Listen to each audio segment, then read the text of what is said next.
Hello guys, welcome to top career. मैं हूं मोहम्मद और आज के इस वीडियो में हम लोग डिस्कस करने वाले हैं सीएस वर्सेस आईटी। दोस्तों, अगर आप लोग इंजीनियरिंग में एडमिशन लेना चाहते हो, सॉफ्टवेयर फील्ड में अपना करियर बनाना चाहते हो और कंफ्यूज हो कि सीएस करें या फिर आईटी करें, कहाँ पे ज़्यादा स्कोप है, दोनों में डिफरेंस क्या है, कहाँ पे अच्छी सैलरी मिलेगी, तो सारी चीज़ें इस वीडियो में हम लोग डिटेल में डिस्कस करने वाले हैं। दोस्तों, सबसे पहले हम लोग देखते हैं कि सीएस और आईटी में डिफरेंस क्या है। एक कंप्यूटर साइंटिस्ट जो है वो क्या करता है और एक आईटी इंजीनियर क्या करता है। तो यहाँ पे एक कंप्यूटर साइंस इंजीनियर जो है वो सॉफ्टवेयर को डिज़ाइन करता है और डेवलप करता है। जैसे कि कंप्यूटर में बहुत सारे अलग अलग सॉफ्टवेयर्स होते हैं, कुछ ऑफलाइन सॉफ्टवेयर होते हैं, कुछ वेब बेस्ड सॉफ्टवेयर होते हैं। तो इस तरीके के जो सॉफ्टवेयर हैं उनको डिज़ाइन और डेवलप करना काम होता है सीएस का। आईटी का काम क्या होता है कि ये सारे जो सॉफ्टवेयर्स हैं उसको बिजनेस के लिए किस तरीके से यूज़ किया जाए, उसको मेंटेन कैसे किया जाए। यहाँ पे जो सॉफ्टवेयर्स होते हैं उसके अंदर अलग अलग तरीके के डेटा स्टोर होते हैं, तो उन डेटा को किस तरीके से मैनेज करना है, डेटा सिक्योरिटी का ध्यान कैसे रखना है, अगर कुछ प्रॉब्लम आ जाए, कुछ एरर हो तो उसको ट्रबल शूट कैसे करना है। तो इस तरीके का काम जो है वो एक आईटी प्रोफेशनल का होता है। यहाँ पे एक एग्जाम्पल देके मैं आपको समझाऊं तो जैसे कि एक बड़ी कंपनी है फेसबुक जो है, हम लोग फेसबुक यूज़ करते हैं, वो एक वेब बेस्ड सॉफ्टवेयर है। मतलब फेसबुक जो है हमारे मोबाइल में या तो उसका ऐप होगा या फिर ब्राउज़र में जाकर के हम लोग फेसबुक की साइट ओपन करते हैं और उसमें हम जो भी हमारा कंटेंट पोस्ट करते हैं, जो भी फोटोग्राफ सारी चीज़ें पोस्ट करते हैं वो वहाँ पे अपलोड हो जाता है। तो ये एक बड़ी कंपनी है फेसबुक। यहाँ पे सीएस प्रोफेशनल्स भी रहेंगे और आईटी प्रोफेशनल्स भी रहेंगे। सीएस प्रोफेशनल्स का काम होगा कि फेसबुक के लिए नए नए फीचर्स जो है वो डेवलप करें, ठीक है, ये काम होता है सीएस प्रोफेशनल का। आईटी प्रोफेशनल का काम होता है यहाँ पे कि फेसबुक अच्छे से चल रहा है, उसके डेटा जो है वो सही से सर्वर में स्टोर हो रहे हैं, किसी भी यूज़र का डेटा डिलीट ना हो जाए या फिर चोरी ना हो जाए, वो सारा ध्यान रखना है आईटी प्रोफेशनल का। उसके अलावा सर्वर डाउन ना हो जाए, अगर डाउन हो गया तो वापस से उसको कैसे रिस्टोर करना है, ये सारा काम होता है आईटी प्रोफेशनल का, ठीक है। तो ये डिफरेंस है दोनों के काम में।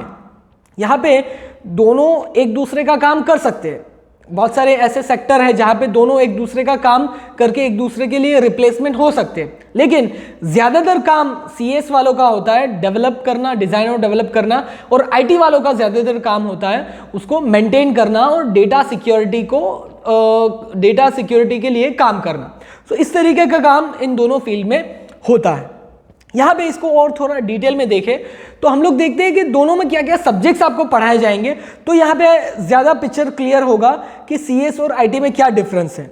यहाँ पे दोनों फील्ड जो है वो कंप्यूटर रिलेटेड फील्ड है, तो दोनों में कुछ कॉमन सब्जेक्ट्स रहेंगे। उसके अलावा सीएस में कुछ अलग सब्जेक्ट और आईटी में कुछ अलग सब्जेक्ट। तो यहाँ पे हम लोग देखते हैं दोनों में क्या क्या कॉमन सब्जेक्ट्स रहेंगे।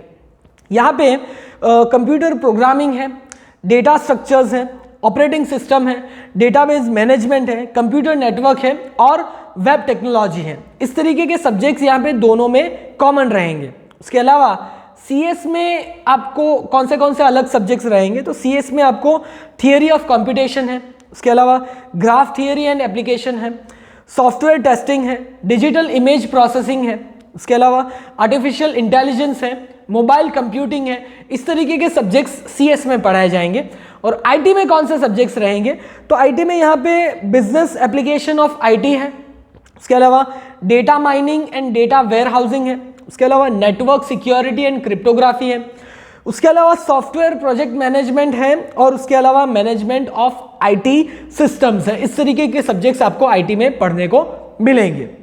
तो उससे यहाँ पे कंपेयर करें तो सीएस में ज़्यादातर जो सब्जेक्ट्स हैं वो कंप्यूटर प्रोग्रामिंग और डिज़ाइनिंग के रिलेटेड में है, और आईटी में ज़्यादातर जो सब्जेक्ट्स हैं वो डेटा मैनेजमेंट के रिलेटेड हैं और सॉफ्टवेयर्स को लेकर के बिजनेस मैनेजमेंट के रिलेटेड में सब्जेक्ट्स है। मतलब बिजनेस के लिए सॉफ्टवेयर कैसे यूज़ करना है, कैसे मेंटेन करना है, इस तरीके के सब्जेक्ट्स हैं। तो जैसे हमने डिस्कस किया दोनों के काम अलग अलग है, उस तरीके से सब्जेक्ट्स यहाँ पे आप कंपेयर कर सकते हो।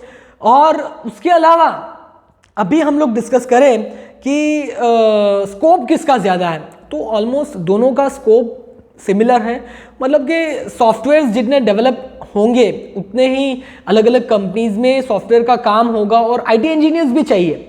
तो सीएस इंजीनियर्स और आईटी इंजीनियर्स दोनों का करीब करीब यहाँ पे सेम स्कोप रहेगा। और एक चीज़ ये भी है कि आईटी करने के बाद में भी आप सीएस फील्ड में काम कर सकते हो और सीएस करने के बाद में भी आप आईटी फील्ड में काम कर सकते हो।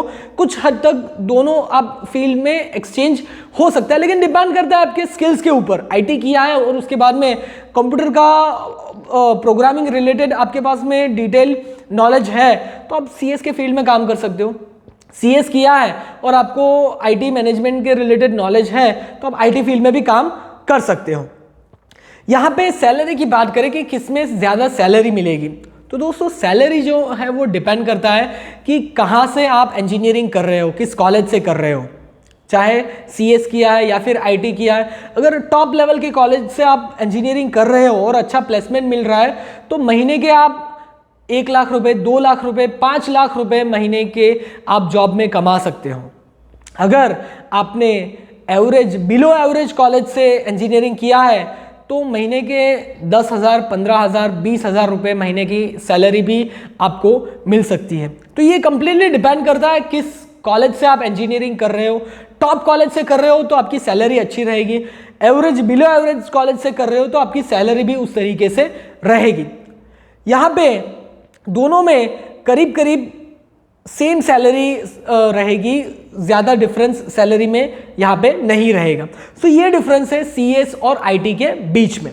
दोस्तों ये वीडियो अगर आपको अच्छा लगा हो इसे लाइक ज़रूर कीजिएगा, शेयर कीजिए अपने दोस्तों के साथ में, और ऐसे ही education related, career related, job related videos अगर आपको रेगुलर बेसिस पे देखने हैं तो हमारे चैनल को सब्सक्राइब जरूर कीजिएगा। Thank you for watching.